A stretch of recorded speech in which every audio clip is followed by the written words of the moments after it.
Do quantum androids dream of electric cats? Certainly humans dream of quantum cats all the time. If I had a fully automated quantum laboratory, is it going to get hung up on the interpretation of quantum mechanics? Does it care? Maybe it'll get to the point where it can't understand classical mechanics after a while. There's a huge push to build so-called self-driving laboratories. And everything runs in a completely automated fashion. The AI looks at the measurement results, studies these statistics, figure out what's happening, and then adjusts the experiment for the next trial. And you ask yourself, where is the observer in that picture? There's no human there.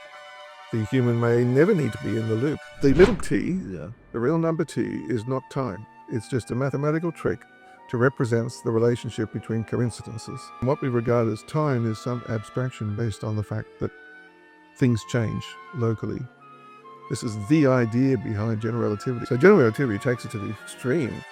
Not only is little t physically meaningless, x, y, and z are too. The spatial coordinates, what matters are all the coincidences between the physical events. Quantum mechanics came as the biggest shock. When it finally hit me what the theory was saying about the world, I found it deeply disturbing. It begins to raise questions between subjectivity and objectivity, between what Thomas Nagel called the view from nowhere and what I like to call the view from somewhere. When it finally dawned on me what machine learning was all about, that what's sitting between our ears is a machine, the physical device used to compress experience into forms that make it easy for us to respond to the world and control the world.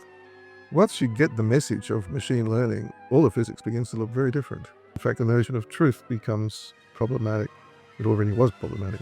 You could imagine some machine evolving in a region of the universe where instead of things changing on milliseconds, change on nanoseconds. What sort of universe does that machine see? What sort of laws of physics does it describe?